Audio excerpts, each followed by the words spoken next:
नमस्कार। आज हम बात करने वाले हैं दक्षिण एशिया की एक ऐसी जगह जो विरोधाभासों से भरी हुई है। मतलब यहाँ तनाव भी है और दोस्ती भी, दोनों साथ साथ चलते हैं। तो चलिए इसकी इसी दिलचस्प कहानी को थोड़ा करीब से समझते हैं। ये जो बात कही गई है, ये इस पूरे इलाके की सच्चाई को बिल्कुल सही तरीके से बयां करती है। जरा सोचिए, एक तरफ इंडिया पाकिस्तान क्रिकेट मैच का वो जबरदस्त तनाव, और दूसरी तरफ वही फैंस जो एक दूसरे से कितने प्यार से मिलते हैं। बस यही यही एक चीज है जो इस पूरे इलाके की पॉलिटिक्स की कहानी कहती है। तो जब हम कहते हैं दक्षिण एशिया, तो हमारे दिमाग में कौन से देश आते हैं? ये हैं वो 7 देश। ऊपर की तरफ विशाल हिमालय और बाकी 3 तरफ समंदर ही समंदर। इसी भूगोल ने इस पूरे इलाके को एक अलग पहचान दी है, जो यहाँ की भाषा, समाज और संस्कृति सब में नजर आती है। चलिए अब थोड़ा यहाँ की राजनीति की बात करते हैं। देखिए, एक दिलचस्प बात है, यहाँ हर देश के लिए लोकतंत्र तक पहुँचने का सफर बिल्कुल अलग रहा है, लेकिन मंजिल वो सब एक ही चाहते थे। एक तरफ हैं भारत और श्रीलंका, जहां आजादी के बाद से लोकतंत्र की गाड़ी बिना रुके चलती रही। लेकिन दूसरी तरफ पाकिस्तान और बांग्लादेश की कहानी बिल्कुल अलग है। वहां कभी सिविलियन सरकार आई तो कभी मिलिट्री ने सब कुछ अपने हाथ में ले लिया। ये सिलसिला चलता रहा। और ये जो बदलाव की हवा थी वो सिर्फ बड़े देशों तक ही नहीं रुकी, छोटे देशों ने भी इसे अपनाया। नेपाल में देखिए, राजशाही खत्म हो गई और वो एक डेमोक्रेटिक रिपब्लिक बन गया। और भूटान, वो एक कॉन्स्टिट्यूशनल मोनार्की बन गया, जहां बाकायदा कई पार्टियां चुनाव लड़ती हैं। और इन सब में सबसे दिलचस्प बात क्या है जानते हैं? भले ही इन देशों का राजनीतिक इतिहास कितना भी अलग क्यों ना हो, लेकिन यहाँ के आम लोग, चाहे वो अमीर हों या गरीब हों, वो सब के सब मानते हैं कि डेमोक्रेसी से बेहतर कुछ नहीं है। यही वो एक धागा है जो पूरे दक्षिण एशिया को एक साथ जोड़ता है। लोकतंत्र की चाहत तो थी, पर इसके बावजूद इन देशों को अपने ही अंदर कई बड़ी मुश्किलों और लड़ाइयों का सामना करना पड़ा है। तो चलिए अब इन अंदरूनी संघर्षों पर नजर डालते हैं। पाकिस्तान की कहानी इस टाइमलाइन में बिल्कुल साफ नजर आती है। देखिए कैसे बार बार डेमोक्रेसी से चुनी हुई सरकारों को मिलिट्री हटा देती है, और फिर से डेमोक्रेसी वापस लाने के लिए एक लंबा संघर्ष शुरू हो जाता है। ये साइकिल दशकों तक ऐसे ही चलती रही।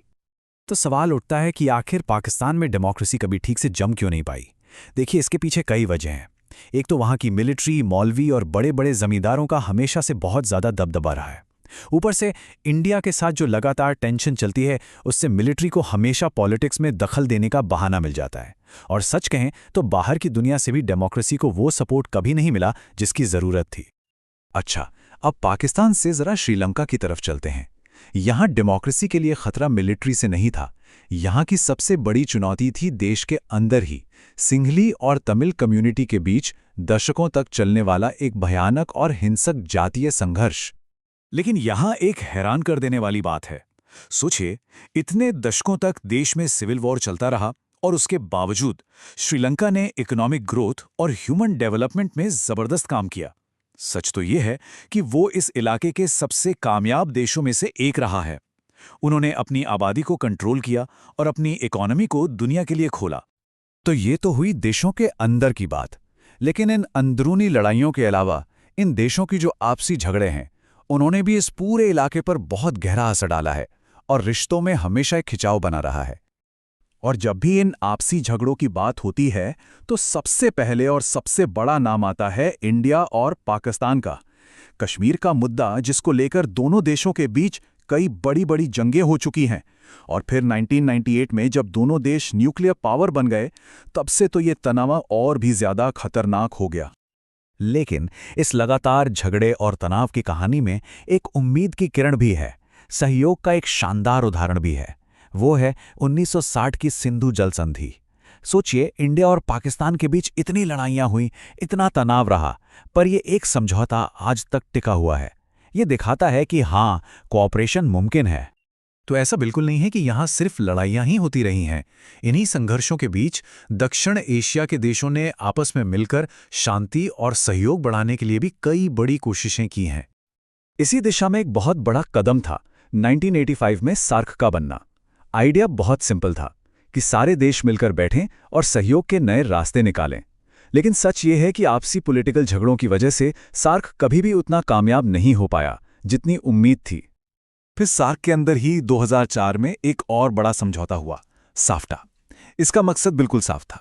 पहला, पूरे दक्षिण एशिया को एक फ्री ट्रेड जोन बनाओ। दूसरा, देशों के बीच जो ट्रेड पर टैक्स लगता है उसे कम करो। और तीसरा, उम्मीद ये थी कि जब इकोनॉमी के रास्ते सहयोग बढ़ेगा तो शायद पॉलिटिकल रिश्ते भी बेहतर हो जाएंगे।